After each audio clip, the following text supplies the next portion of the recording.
Hello again, and welcome to the Psychic Spectrum Radio Show. This is Skip. And Sharon. And we both want to say welcome, and we hope you enjoy our show today. And as we say in our theme song, what a wonderful day. Yes. As it is. That's right. And today we are talking with a very special guest of ours. And, oops, just one second. Skip has his phone on again. Skip is having technical difficulties. There we go. Okay. So, got that killed now. So give today books, we have books. They just gnaw the corners, huh? Very special guest, Michael Tessarian. Michael Tessarian is a modern-day mystic, and this is my words. And stay tuned, and we'll explain that statement in just a few moments. This man is incredibly knowledgeable, experienced, and will knock your socks off with some information. He's and you'll my fave of faves. Yes, and you'll be highly entertained by him. So if you want to call in and talk to Michael, our phone numbers are 425-373-5527 or toll free at 888-298-5569. As you know, we've been married 44 years. We're psychic mediums. We do private readings, parties, talking to the other side. We do 13 to 15 events a month, all while keeping it down to earth. No woo-woo, no hype. And we're just professional, reputable psychics. That's right. So our website is psychicspectrum.com, and you can go there and find out information about all of our guests and about all of our events that we do. So right now, it's that special time of the week. It's time for... It's Sharon's Joke of the Week. All right, lay it on. I don't know why I love that, but I do. This wise one. Eric is such a sweetheart. Okay, Eric, here we go. I saw a sign the other day, and it said, "Watch for children." Mm-hmm. And I thought about it, and I thought, that's a pretty fair exchange. Was it a Rolex or a Seiko, or what are we talking about? It didn't say. Swatch, maybe? Yeah, Swatch. Yeah. It didn't give the age of the kids either, but, maybe the older, the better the watch. I don't know. I don't know. Never know. All right, I don't want to delay this with Michael. Yes, plus we have a caller. And yes, but let's do this first. Let's pause. Let's get this out of the way. Take our first break here with our sponsor, Ginger's Pet Rescue. And we'll get back here with Michael and our caller in just a few minutes. This is a Psychic Spectrum radio show on 1150 AM KKNW, and we'll be right back. Ginger's Pet Rescue is one of the largest nonprofit pet rescue organizations in Washington state, specializing in saving death row dogs. As of this airing, Ginger's Pet Rescue has saved well over 17,000 dogs. Go to the website and find an adoption event near you. You can also volunteer to help at events, or you can foster a dog until they can be adopted. Ginger's Pet Rescue is a 501c3 nonprofit organization and accepts your tax-deductible donations. The website again is gingerspetrescue.org. Like us on Facebook, facebook.com/1150KKNW.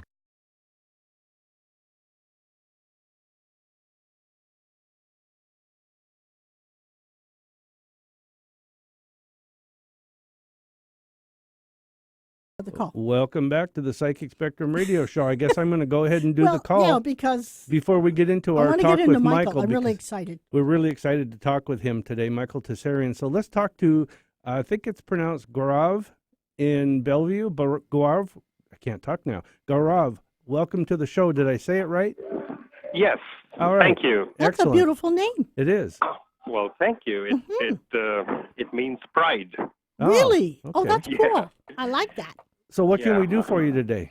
Well, I am calling to just see if you could do a quick reading. I've been going through some very, very trying times, more trying than perhaps I can manage, including my house burning down and Oh, Lord. taking care of a child as a single dad. And I had to quit my job for all of that. So it's been a very, very challenging 9 months, and I was hoping to see if the tide's going to turn, if I'm going to get a job soon, where, anything in that regard would be very helpful. Okay. Yeah, that's a situation which is mainly you, so go for it. Okay. You really picked a trying way to learn your lessons, didn't you? God wants you to go through something, and apparently you're going through it and have gone through it. But I will say this, Gaurav. Gee, I can't say that right. Oh, that's all right. I'll call you Mr. G, okay? Yeah. That's perfect. Okay. Thank you. And here's what I'm picking up with this is that there's the number 4 associated with the total change, the total transformation of your situation. However, I think that in the early parts of June, I think you're going to have some offers for a job coming back to you. So I know that's not what you quite wanted to hear. It's 2 more months to hang on, but or you may take a job in the meantime. But the job you really want that will put you back on top again will come in June, early parts of June Of 19. of 2019. Yes, and Well, you know, a 4 is April, and we're in April. yeah. Yeah, just saying that. So I really think that your time is just about up for going through these things, but it's not going to transfer or change overnight. I think what you're going to have is a small cyclical change. One thing's going to lead to another. Just like we going down this hill is one thing leads to another. And I believe also, I know this sounds really crazy, but you are going to be introduced by someone, a male who you consider either a brother or a very close, or like a brother or a very close male friend is going to introduce you to somebody, and you are just going to click with that person. And I think that happens around September. And so don't think you're alone in this for the rest of your life, because you're not. Your whole thing is about to change. Your time is your cycle is up to Can I where ask things are going to his go. birth date so we can find out what Sure. his life path is? What's your birth date? July 30th, 1974. That's the year we got married. That's 21. That's She's a doing the 3, numerology on this. 6, Yeah. and I 7 just is moved 13. into a Oh. new apartment, and the number is 4 on that apartment. Well, that's See? kind of weird because your life path is a 4. So yeah. everything you do, you're going to have to work for. That's one reason that you're going through this. You're building a foundation for yourself in the future. So no, you weren't born with a silver spoon in your mouth. So everything's going to be having to be a work ethic. So that's one reason that you're going through this the way you are. But I'm with Skip. It feels like you're turning the corner here pretty darn quick. And I don't think you're going to be there much more than, I'm going to say 16 months from now, you're going to own your own home, at least that long. I mean, at least no longer than that, I guess what I'm trying to say. So you got to just believe things are looking up. They're starting to look better for you as we speak. I'm also exploring some business options, and because getting a job has been very challenging since I've been out of it for a while. Any thoughts on that? Is this the right time to dive into it? Yes, it's a good time for starts for you. And here's the thing: is you may start it, you may not find what you're looking for, but you will find something that will work for you, and then eventually, like I said, you will get the dream job of your life, whether it's someone offers it to you or they offer to help you with an idea or your own company. But it all comes through help. And today is a 9-day, so it's a good thing he called in. It's endings and beginnings. Yeah. And tomorrow's a 1, which is brand new beginning. So he ought to have a lot of things that he might start to think about or do. So Okay. it's So really good timing. Uh, I hope that helps. It does. I just have one clarifying question. You'd mentioned that someone would introduce me, and that might fructify somewhere around September. Was that in connection with a life partner or another venture in terms of business or job? Oh, no. That's your love interest that's going to last you for probably the rest of both of your lives. Oh, okay. Okay, I want a certainly picture. looking forward to it. All right, cool. Sis, send me a picture when you meet her. Thanks. I will. Thanks. Sure. All right. Thanks for listening, and we will hope to talk to you in the future. Thank you very much. All right. And God bless. Take Okay, care. you too. Okay, let's get right down to this. Okay. Michael Tessarian, an Irishman who has the most wonderful accent. Yes, he does. Even I like his I accent. think in a different life we were married. Probably. And okay, so let's bring Michael on the line with us. Michael, hello, and hello again, and hello again, and hello again, because we really miss you. So how are you? Skip, Sharon. Fine, guys. Skip, Sharon, thanks for the invitation. It's wonderful to hear you and see that you're still working really hard after so long. I don't know where you guys get the energy. I really don't. Hey, Yeah. I'm only 69. I know. That's right. I only look 40. Yeah. But we feel 108. Yeah, no, we do. we're doing good. Yeah. We're very busy, and like I said, we miss you. Are you ever We going to do. come back to this area on a permanent basis? Well, yeah, I'm still based in Seattle, so all the traveling is just to get the film material together. We've been working hard on several projects, you see, and they require going or Ireland of different libraries and checking out some original stuff. In fact, we had to put it on hold as well, but I still continue the studies anyway because now that we've got our own podcast, there's other ways that I can get this information out, even if other things sort of Yeah. don't work, say, right? Right. Yeah. Sure. Yeah. Well, the next time you find yourself back here, you give us a call and we'll take you out to dinner. Oh yeah, at That'd least. be lovely. Yeah. I would Remember, love to see I you wouldn't even again. be doing. There's a good chance that I wouldn't even be doing what I'm doing without you guys' help in the days when things were very tight for me. So, again, people don't know that story. So again, there's always a big thanks to you because when times were really, really tough for me, and this would have been around about 9/11 when it was tough for a lot of people. Yeah. But I remember it being very, very tough professionally and a lot of other issues. And you guys were my absolute safety net at the time. And we did everything. We did all my talks that I do, and we did all the classes I could muster. Yeah. All of it. You hosted it all unbiasedly and openly. And it helped me survive. And then you introduced me to a lot of friends, so I was able to do readings after that as well. So I can't even thank you guys enough for all the help that you give me. And this is in a world where you don't get that kind of help, where people talk a lot and then never deliver. Yeah. You guys didn't talk and then delivered straight up, and I can't thank you for that. And Tom West and others as well, did the same. Bless Wow, your that's heart. amazing. Thank you. I appreciate I that. will pass that on to Tom. Yeah. Well, these Irish have memories of an elephant, right? We don't forget who our friends are. Oh, well, thanks. Can I give our listening audience a brief bio that I could find about you and read this to them for just a quick second?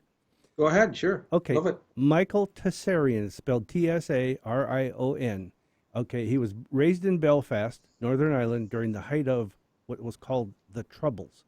Okay, and Michael began his revisionist studies by analyzing subliminal images in pop videos, billboards, magazine ad copies. He also began studying criminology and satanic cults after a spate of bizarre ritualistic murders occurred in Belfast in the mid-1970s.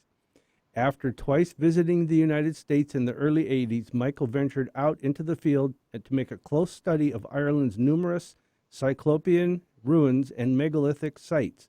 This research proved invaluable and provided him with clear evidence of a hidden hand, so to speak, at work behind academia, religion, and the socio-political world. Now, Michael was brought up by staunchly Marxist parents. Michael became intimately aware of the fraud of socialism at an early age. He was also convinced that the story of the First and Second World Wars had been utterly misconstrued by the media. The calculated destructive of Celtic, Germanic, and Nordic culture remains a central interest for him. So does that pretty well describe your life in your early life, Michael? Oh yeah, I mean that was that's from recent times on my website, so it's pretty much an updated bio. Yeah, so absolutely it does. Sure.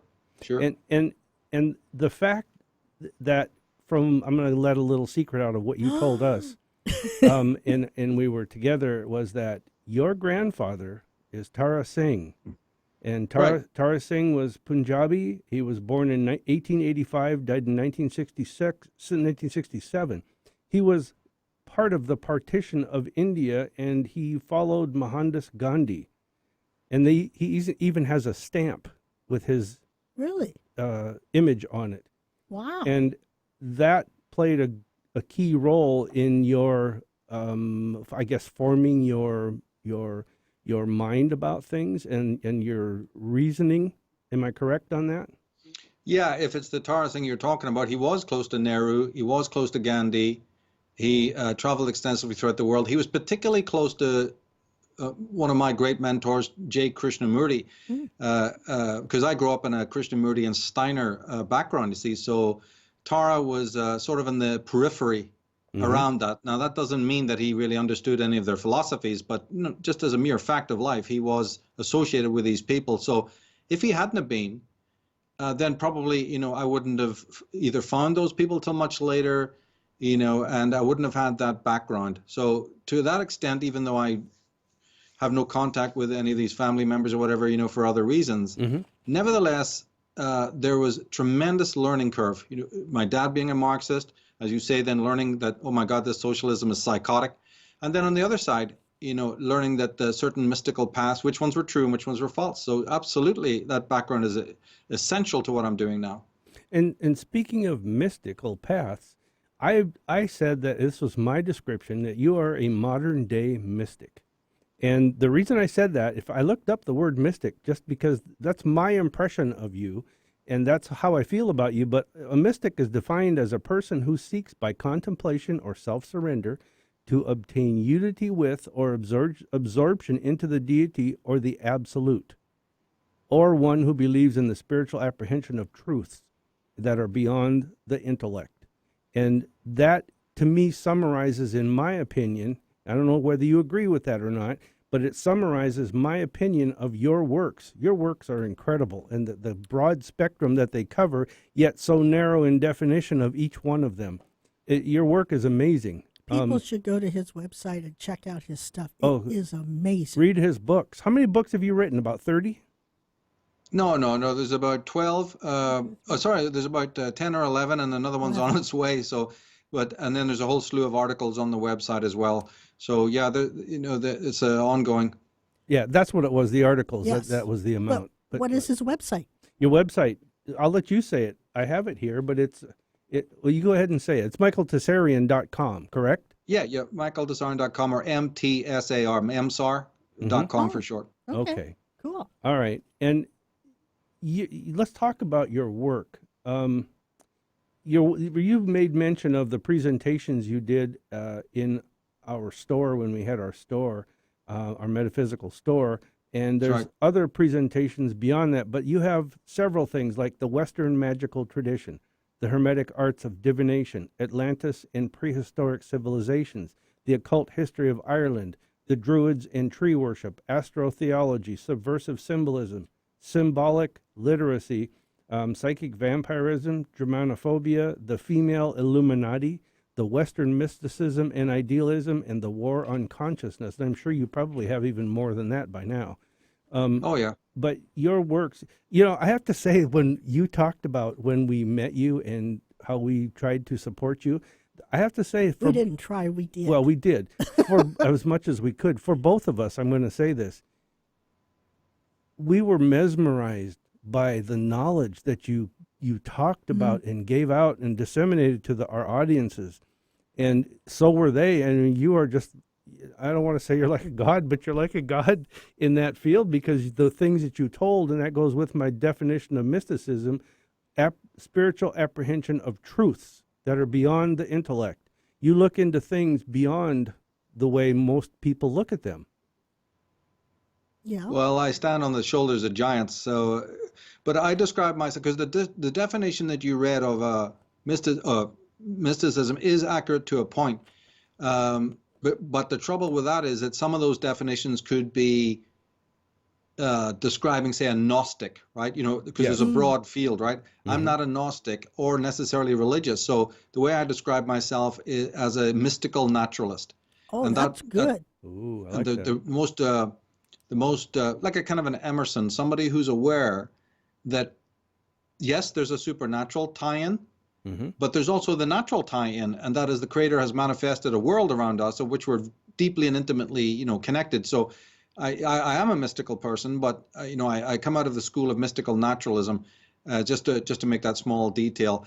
And if anything else could be added, is just that, see, a Gnostic tends to be somebody who looks down at the earth and negates nature and reality, whereas a hermeticist is the opposite. So again, I would be more a hermeticist, a mystical hermeticist, rather than, say, a Gnostic or a normal dogmatic religious person who kind of thinks that the earth is the cage of the soul and the body is maybe the cage of the soul and all of that palaver. I don't subscribe to that at all. I think we're here for a big reason.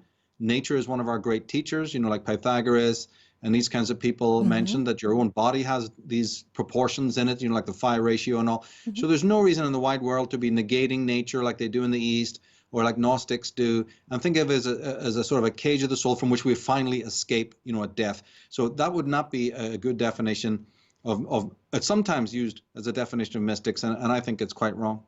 Yeah, that's a good point. It's another way to look at it. Yeah. And he makes sense. Mm-hmm. That's what I like about this boy. He makes sense. Yes. Well, let's do this, Michael. I'm going to have to stop, take a real quick short break here. And but if people want to call in, make sure you give the number. Yes. They can ask questions of Michael. And if you stay tuned, you're going to hear more of this from Michael Tessarian. And if you want to call in and say hello to him or ask a question, 425-373-5527 or 888-298-5569. This is the Psychic Spectrum Radio Show, and we'll return in just a moment.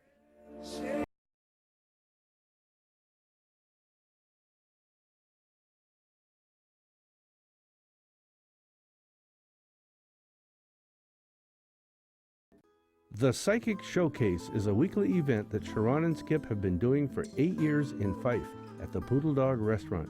It's called the Psychic Showcase because we showcase some of the most talented speakers, readers, astrologers, and palmists on the West Coast. This is a weekly event, and it's every Wednesday evening. Come in early and get a psychic reading, an astrology reading, or a palmistry reading, or more from one of the most highly professional readers on our panel. You can order from the menu and have dinner and desserts before or during the event. The doors open at 5:30 p.m. for readings, and the program starts at 7. Admission is just $5 per person, and everyone who attends gets a free psychometry reading from someone on the panel. For more information on this and our other events, go to our website at psychicspectrum.com. Giving local voices a chance to shine. Alternative Talk 1150.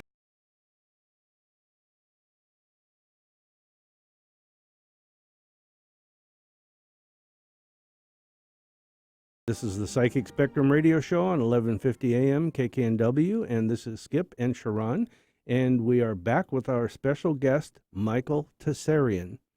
And those of you that know his works know him well, and those of you that don't know his works, you really should. And I'll give out that information in just a few minutes. I have some questions about Michael. What were you going to say, dear? One of the favorite things he ever did when we had our store was he gave a lecture on the symbolism of like Coca-Cola and Chrysler. And all. That one just sticks in my mind. I love that stuff. I know, and I was going to get into that a little bit later. Okay. But before, I want to hear it again. Well, yeah, we'd love to. But before I start that, I want to say something about Michael, how we met you and when we met you. And I have to say, you were in the Seattle area at the time, obviously, and you were trying to make connections with people, and so you could give talks, presentations, and educate people is the way I want to say it. But you worry me when I don't know what you're going to say. I know. She's going to worry. She's going to say, no, don't say that. But you scared me the first time you talked at our store. See, I worked for the government, the state of Washington. Well, you did. And it scared me. And it's like, oh, should I be letting people hear this kind of stuff? And the more I heard, the better I liked it. And I thought, no, people need to hear this. This is amazingly educational and inspirational. And I said, let him talk because he's cute. Yeah, she did. And I like his accent. That's what she said. I love his accent. So, Michael, do you remember that your first talk at our store?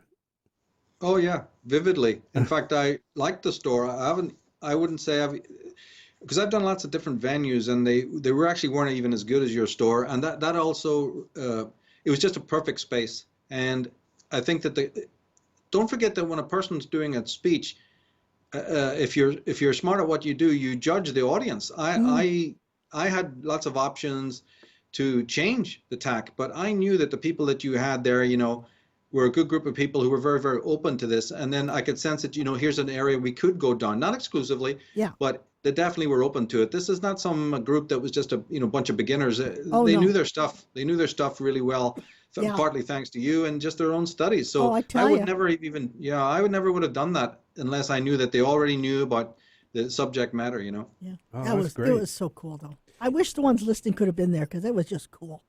And that's been our whole purpose ever since we started doing this, is to educate people that this is normal. There are other things to look into, other things to understand, and we need to be more aware of what's going on around us. And they need to know that there's subliminal stuff that we never even knew was put out there that is affecting all of us. Yes. And he opens your eyes to that. That's like your talk about the, I have the words here, the subversive symbolism. Yeah. And that's the talk you gave that Sharon was speaking about earlier. That was just so amazing to us. And I wish we could have heard more and more of your talks. If I remember right, did you say Coca-Cola meant something and you didn't tell us what it was because you couldn't? Yeah. Yeah. I did that talk. The first time I was ever invited to Seattle, I did that talk at the Metaphysical Library there. Mm-hmm. And then, but see, they only give you an hour or 2 hours. That's a 6-hour presentation. Yeah. So when we did it, it was a special event and we did the whole thing or close to the whole thing. And then I was able to get in and expand on that because, I used to like even driving down to Federal Way. They had a good veggie restaurant there. I'd go about an hour early, get my notes together, and then come by your shop. And it was a good venue, good crowd of people. It's all that people like me can ask for because other bigger things, like say a conference, they only happen once a year anyway. So, and again, you get an hour, 50 minutes. I mean, a person like me cannot, no matter how much you compress it, get it in there. And then again, if your audience has already heard the choir before and is pressing for something new, then I'm your man because I've got the new stuff. I don't just go over and reiterate the same old stuff. Sure. Yeah. Even when he was on Coast to Coast, I mean, there was a limited time, you just can't get all that stuff out. And No. Michael, we had comments from some of our audience that time's just too short. You have to do this over and over and bring this man back and give us more information about the different topics. Yeah, and, we and did. We did, yeah. But they even wanted more, just like we did. And that's right. The female Illuminati, is that your newest work? I know you're working on other things. Yeah. But, okay. And all of your works, people can find and read on, I know they're on Amazon and they can read them on Kindle. They don't have to have any special format to read them in. Is that correct? Yeah, it's dead easy. Just download the Kindle book. I don't do the hard copies right now because it's not feasible. Mm-hmm. And also every year I make amendments to the book, and that includes pictures and new parts of the text, which is just impossible if you went with a hardback. So now they're all in electronic form and they're up to date. I mean, I just did some even more updates within the last 4 months. So this is the perfect avenue for a person like me who has many books and is also trying to update them frequently. Mm-hmm. This is the only way to really go. Oh, that's amazing. So you could download them if you have that ability with Alexa. Oh, yeah. And then Alexa could read it to you, right? It's easier than ever. Exactly. These people are not plugging in audio where you can even have it read to you. I mean, it's amazing, amazing thing. The times are great, aren't they? Yeah, it's really working. And if people want to, I mean, they could download this and listen to it in their car, driving to and from work or on long vacations or drives or whatever. Just keep in mind where you're going because it's so fascinating. You might forget you're driving. And I'll tell you, we have some of your books, the hardback copies or the hard paper copies, I should say, and they are, once you start reading them, it's hard to stop putting them down. I mean, you have trouble with that. We may have to, if Mike's schedule allows it, we might have to just do another series of lectures. Mm-hmm. Sometime, we could do that. Do one on female Illuminati. That's a very interesting subject. I've got altogether it was 9 hours presentation. When we edited it, it came down to about 7. But it was a 7-hour presentation that we actually shot in Ireland, a live stream. Can you believe it? And it worked. Wow. It wasn't even a glitch. Wow. This was, in 14, late 15, and then it went up on the web, and it's on the unslaved.com website, which other people can go to. If they're interested in the presentations that you've been talking about, they can go to unslaved.com and see that.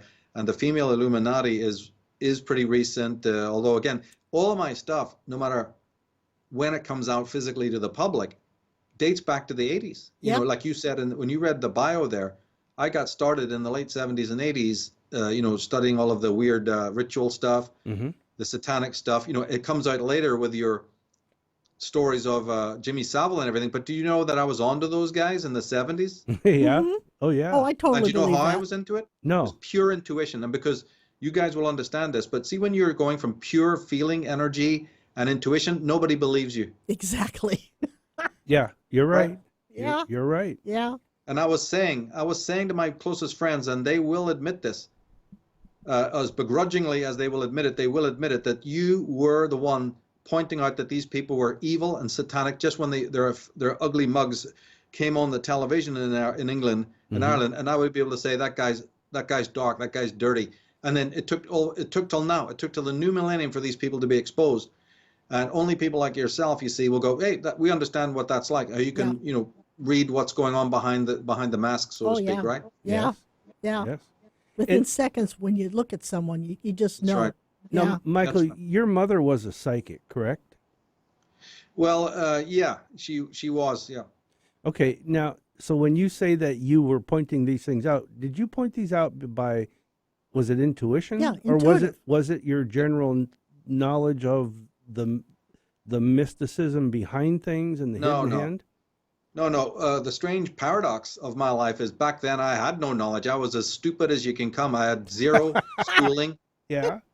I was very, very withdrawn, and I would say no. Every single aspect of my life was on a sort of sixth sense to survive in the streets of Belfast, and then other conflicts that were taking place.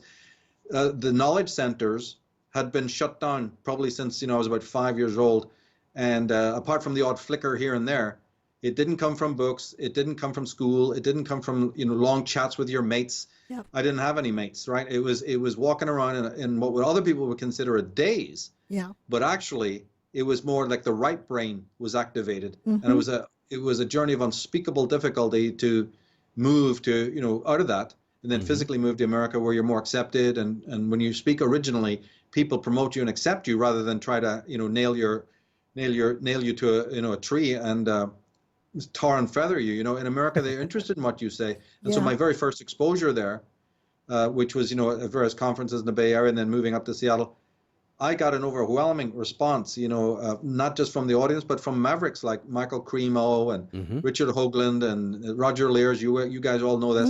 Oh, yeah. And so I was welcomed in. Lloyd Pye was especially interested in my work, because it had that little Celtic tinge as well. Yeah. I thought that was going to debar me. I thought, who the hell is going to want to know about this? But as a matter of fact, I had a lot of missing pieces. I didn't know this at the time.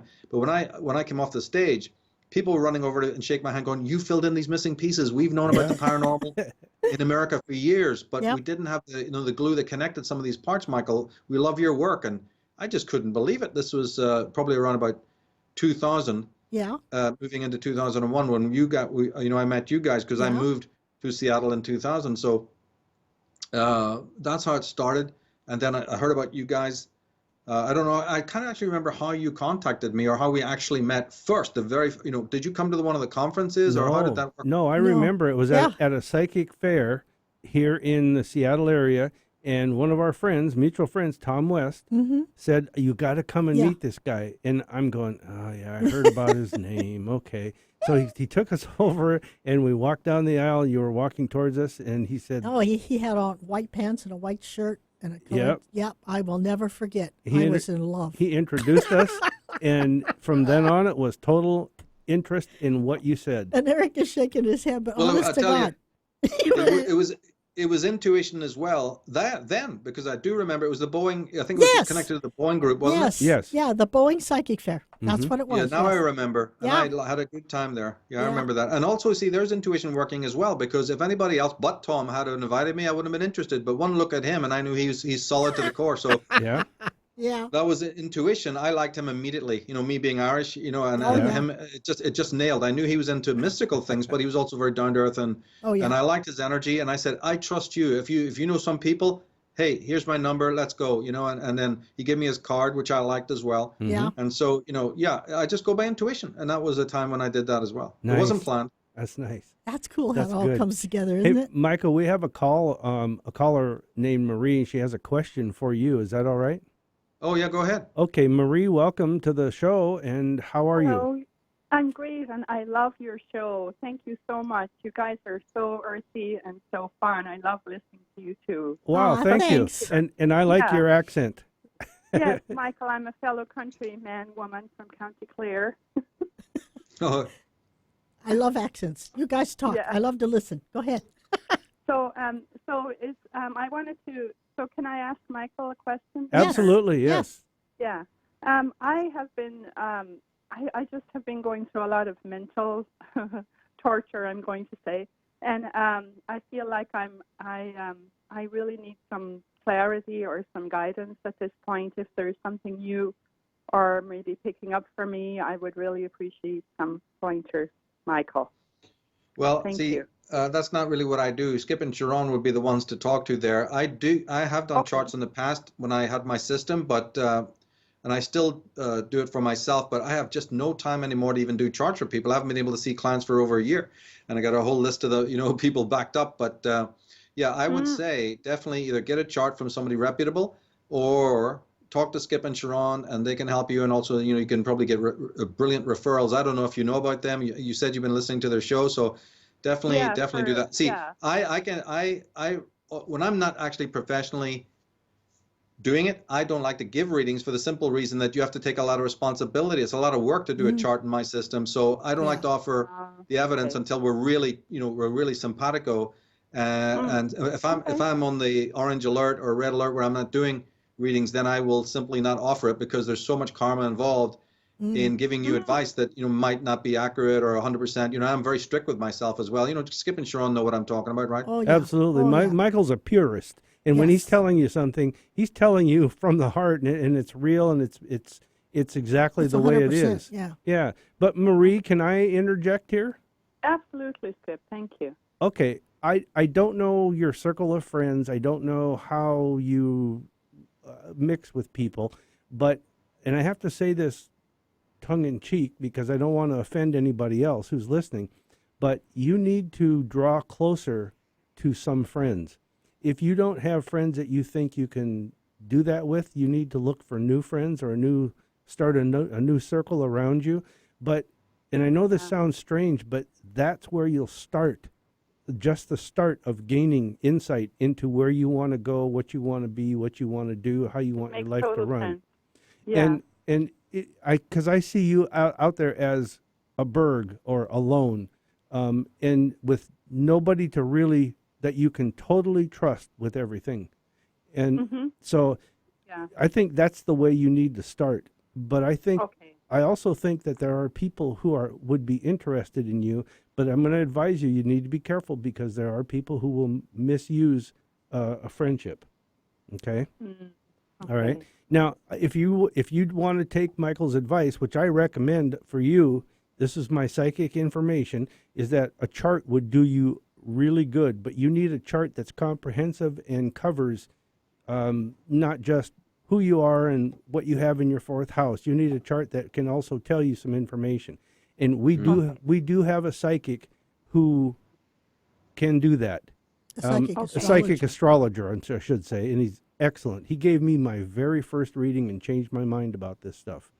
And I would love that information from you. Okay, if you go to our website, or give Eric her phone number, or email, we could. Yeah, why don't we do that? Well, no, just go to our website, click on psychicspectrum.com, click on the contact us page. Oh, yeah, there you go. And send us your information, and we'll send you all of Doug's information. Okay, great. I will do that. Okay. Yeah. All right. Thank you, Skip. Thanks for calling in, and thanks for the accent. All right. All right. All right. Bye. Take care. Hey, Michael. Yeah. Quick question here. God, this hour's going so fast. No. We got to do it again. Oh, I'd love to. I'd do every week if we could. So what is symbolic literacy? Oh, well, see, that's sort of connected to what we were saying. And also we were just talking with Maria about there. Astrology chart, which, by the way, people should be getting every year in the troubled times that we're in. We can only recommend that they get these charts regularly. You get one for the year and then get your natal chart done and get it done regularly. Because we're in such dark times right now that there is no hope unless you're working with your inner guides, right?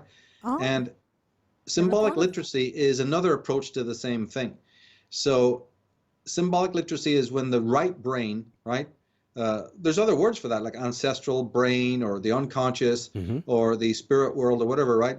There's different ways that this has been languaged through the years. Right. But I call it the inner oracle. And that inner oracle is just dying to help you through what it is that you're going through, and basically has all the answers. But then the question about it is then how do I get in contact with it? Because all modern education and all modern religion has dragged you out into the world, into the wrong direction, so that you just rely on the, frickin' experts or, So other true. manuals which are just useless. Yeah. You've got to tap into your own inner zodiac, your own inner. Actually, one of my articles is called "The Inner Zodiac." People can go and read that, get a lot more clear on. And then there's also an article, by the way, on the Michael Tsarian site on symbolic literacy, and it's quite short and it tells you the whole story, so people can go there. But what it's all about is trying to get you in tune with your own inner oracle, which has all your answers. Now, numerology is directs you there. I would say that astrology does, but also just the more general appreciation and study of symbolism, right? In the way that, say, a Carl Jung and a Joseph Campbell. And if you're an artist, you already know what we're talking about. But a lot of people aren't. They've turned these things off. Yep. And for me, it's about getting back in touch with that. And one of the easiest ways and best ways, and I saw this with young children years ago, is to look at movies and watch the billboards and the ad copy, but in a different way. Yes. In a more deconstructive, critical way. So it involves a lot of things like that, actually. Mm-hmm. That's how he opened my eyes. Yes. When he did that talk. Yep. I mean, I saw things totally different. Yeah. Which is cool. And they've saturated our living space. Mm-hmm. And you wouldn't think it, see, because it's in plain view. So symbol literacy is really to say, hey, it's hidden in plain sight. Let me show you how to, take off the veil. Exactly. And then notice how these towers are made, how the strip malls are, what the colors are using. Even if it's right down on a menu at Denny's or whatever, all the way up to the golden arches on the McDonald's, which represents the sign of Aries, and all across the board. It's one of the most fascinating studies to get into. I know. I want to do this talk again so bad. I know. I mean, the things I heard then and the things I'll pick up now is Well, okay, I have to stop here. We have another caller, and she has a call. It says, question for Michael, and her name is Crystal in Eastern Washington. Crystal, welcome to the show. And how are you? Hi, I'm okay. good. I was calling to check and see if Michael was going to be lecturing at the Psychic Spectrum shows in the future. Oh, thank you. Oh, I would dear. love it. I Bless would your love heart. it. Maybe someday when he gets so unbusy. How about that, Michael? Yeah, I mean, I'd like to do female Illuminati more, and it is on the schedule, and it is in that area that I'd be doing it. So I'm invited all over the world. I mean, I just got another this week from the what's that? It's not the Sci-Fi channel; it's the Science channel, right? So every other day, Yeah. Mm-hmm. you're getting these invitations, and I turn them Cool. all down for specific reasons. But yeah, live talks, with you guys would be definitely something to look into. And even if I don't get to do that, David Whitehead and I, my colleague, we're thinking of doing more of in the way of webinars. Mm-hmm. Like I said, when we did that in the past, it worked really, really well. And Female Illuminati was really the last one we did. But I think I did a thing called Priesthood of the Illies by way of a webinar, internet conference type of effect, and that worked out really great as well. And that one went on for about 2.5 hours. So I've got so much stuff, that it's about picking the right subject. Yes. And so these things are definitely on the cards for the coming year or next year. That All would right, be fun. We could do that. We are going to talk, Michael. We could have him on the big screen. Or in person here too. Oh, yeah. You would only need 7-10 people. This is the beauty of it. You don't need to rent a hall. You can just do it from your own home. Mm-hmm. Things like that. We do it all the time in a small way, and it's so convenient and effortless, really, at that point. And now there's ways to even share slideshows, and we've got the software for that. So, the sky's the limit, really, when it comes to the information. Mm-hmm. Yeah, we're going to be talking. Well, Crystal, you remember Michael from when he was here in Seattle in the past, don't you? Yes, and I can guarantee he should not underestimate what you're telling him about being very cautious about the people around him, because they have been a target for their predators. They are connected to secret societies, and there are women involved. Absolutely. Yep. Anytime that you're dealing with things that knock or not knock, I should say, disagree with or show the other side of them and their objectives and things. Yeah, there's definitely some things that need to be watched out for. So Michael, we will, like I said, we will talk. Crystal, thank you for calling in so much. I appreciate it. Hope things are going well for you. Thank you for doing your work. Oh, thank you. Okay. All right, take care. Okay, Michael, I wanted to get into one other thing. Here's my paperwork. Oh, you've on your website, michaeltessarian.com, you have pretty close to 30 articles there. You've written 12 books, and I put down here in my notes that I know of 9. So, but that makes 12. So I need to check up on those more. You also made some decks of cards, didn't you? No. The books are, there's like 9, it looks like there's 9 because they're double volumes. Two books I've read are actually in double volume, and then there's another one that's written now, but I'm just trying to let it consolidate. So I think it's about 11 or 12. But no, when it comes to decks, I've not. I've just relied on the decks that I used in the classes. I have, I've got the Mystery School, but I haven't really designed my own deck. I still use, the Rider Waite and the Thoth deck and decks like that on the Mystery School, which is still operating. Cool. Okay. Yeah, that's the other thing I wanted to talk about. He's a busy man. We've only got like about 7 minutes left here. So can you tell us about the Mystery School?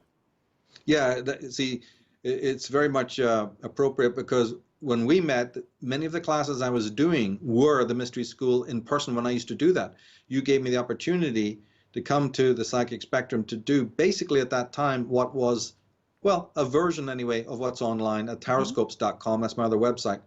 So what we did was I have a system that unites, right, astrology with tarot, Kabbalah, and numerology. All 4 have lost connections. Let's just put it that way. Right. And when you find out what those connections are, then all of them are benefited. Like all your knowledge about each of those subjects suddenly, is sort of upgraded. So I used to do those in the Seattle area. I did it in the Bay Area as well. But then when I moved to Seattle, then I started doing a series of those classes, and your venue was where we really, because I did it in Issaquah and Makeable Valley, and I think even in Kirkland and even in, like Ravenna area. Yeah. I did do it, but it was more concentrated, and I think there was a better, more intelligent crowd. We did that. Remember, we did that for the best part of a year or so. Oh, yeah. And then I did follow-up readings there at your place. So that was a big center for me at the time. That was the center, the hub, where we did those classes. But the Mystery School is still going at taroscopes.com. I've updated it and added a lot of information on the Tree of Life and the Kabbalah, which is new. If people haven't, is relatively new, and a whole other dimension as well. But again, the basic idea is that they all work together. There's a connection between tarot and Kabbalah. A lot of people speak about that, and they speak about some of these connections, but they usually get it wildly wrong because they're either not using the right decks, or they're using these what's known as exoteric systems, which are not really that wholesome. So it's been my life's work. The Mystery School went live in about 2000, maybe a little bit before that, and it's been going ever since. So it's really my longest public project is taroscopes.com, the Mystery School. And once we got that nailed, then I was able freed my time up to investigate other things. But that was the first and foremost, public platform that I had was astrology and tarot. So back in the Bay Area, and then when I moved to Seattle, we carried on.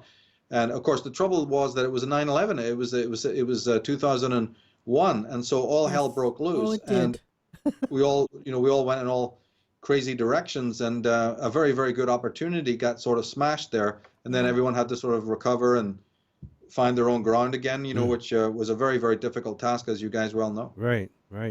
Well, that's what I could say. That's one of the things that I liked about you was when you said something, you tied it in with other things. You related them to where they made sense. Yeah. And in no uncertain terms, there was no mystical words or it's things that left it up to the imagination. You actually showed proof. You tied things together and you made sense with it, and you made it apply to people's actual mental state, in their heart, what they felt about things, and you verified things and allowed people to bring themselves out. And he talked in terms people understood. Yes, very well. Yeah. And I I get criticisms, can you believe it? Because my books have too many footnotes and citations, Oh too my many gosh. references. Think of that. Yeah, I Wow. actually believe that. Yeah. I do. But it's worth it. Keep on Of course doing it is. Keep on Yeah, doing why it. not go to the experts? We all stand on the shoulders of giants, and Yeah. I like to refer back, back to these masters and to show even links, giving references to people so we can follow up on what you've been talking about, because I don't want a single person to believe anything I say without doing their own studies first. Mhm. That's smart. Yeah, That's smart. Yeah, and I am just amazed at the works that you've done. You're like nobody I have ever found who has done this kind of research and applied it and explained it in, like Sharon says, in terms people understand and can use. Yeah, and yeah, because they understand it, it makes sense. Yeah, and Sure. I think that's why we kind of hit it off with you so well way back in 2001 was because that was what we were trying to do, is make psychic ability understandable, realize that everybody has this and they can use it. But you took it one step further and you showed them all these other things We that took they it can several look steps at. further. So yeah, several steps Several further. steps further. So people, We just want you to know that we love you and we'll always support you. yes. Oh, you've already shown your colors, guys. I mean, I was in a very, very shaky position, not just because of the year, but because of other personal things and making Yeah. the move from California. And yeah, I got my original invitations to do the conferences, but I wanted to feel more at home, doing, like you say, those are too short a format. And so when I was doing those talks at longer format, aren't I rehearsing myself? I'm honing. So I can't be anything today without those people who assisted me in the past to say, hone it. Because when I did my conferences and when I did these talks and presentations, then I'd hone it and I'd weed out the stuff that, didn't make sense and say, or back that up with a better quote or whatever. So having that opportunity back then, I've always looked back very fondly to that, because without that opportunity, I don't think my work would have been as good, both online and even in, my normal life and teaching life. You have to hone these skills because you're up against a lot of resistance to people who are not interested in this, haven't got their right brain open, don't work with their intuition. That's right. The obstacles are really against people like us when we try to go out there and open a new way for people, a path that is of, spiritual alignment and attunement. It's not easy. You have the whole world against you. You're right. A good So, explanation. I mean, been there, done that. I understand it completely. Well, Michael, it has been amazingly fun. I'm sorry to have to say this, but we have like 3 minutes left to close out our show. And we will both want to thank you so much for coming and just talking with us today.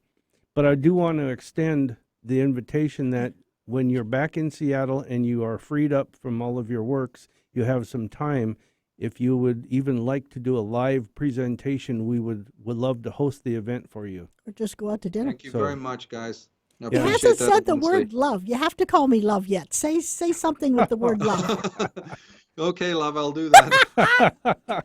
I I'll love definitely you. bear that in mind. So let's tell our listeners one more time. They can get a hold of you through michaeltessarian.com and also at mtsar.com. I say it right? It's the same website. It's just for short. Yeah. Yes. Okay. And all of your Check works out are there. They can the mystery school. The mystery school. They can find your works on Amazon and they can read them. Your presentations are on unslaved.com. Yeah. Check them out, people. Download them and listen. You'll be amazed. All right, Michael. Seriously, thank you once again from the bottom of our hearts. We mean that. And let us know when we can get together. You bet it. I love you, guys. guy. Thank you very much. Thank Lovely you. to talk with you. And again, all the best for the future. Oh, the All same right. to you. Same to you. Have a good day. What's left of it. Cheers. And thanks to the callers, too. Oh, yes. Thank you. Okay. Have Bye-bye. a good day. Love you. All right. That guy is amazing. Amazing. Yeah. Okay. We have to quickly answer Julia's question. Oh, yeah. Because we told her we'd answer it on the air. Julia said that she influences a lot of kids each day, and she wants to know if she's doing the right thing for them. And Julia, we did not sit down and prepare an answer because we wanted it to come From source. From source, something that we just connect with and get our psychic information from. So here's my answer to you is that if you're working with kids and you're working in the right way from the heart and for their betterment as well, yes, you're doing the right thing, but I'm going to tell you this, that don't ever question what you do with the kids. Question the fact that are they getting the message, and are you making the impact you want to make on them? Because I'll tell you that there are several kids that I can pick up with or on that you've already influenced them so that later in life will make a big difference for them. And they've learned things from you that they will take and apply to other situations. So I hope that helps. Do you want to add anything? Yeah, I mean, I do. I totally agree with what you're saying, but I don't think she needs to question herself. She may not see the results of her works right now, but like you said, she's already has instilled the positive vibes or instincts that she needs to do for these children to go on and be creative adults. Okay. And with that, we will say to you, thank you to our sponsor, Ginger's Pet Rescue. Go to gingerspetrescue.org. Our website is psychicspectrum.com. And as our theme song says, what a wonderful world. Love you, Daddy. The views expressed on this program are those of the host, guests, and callers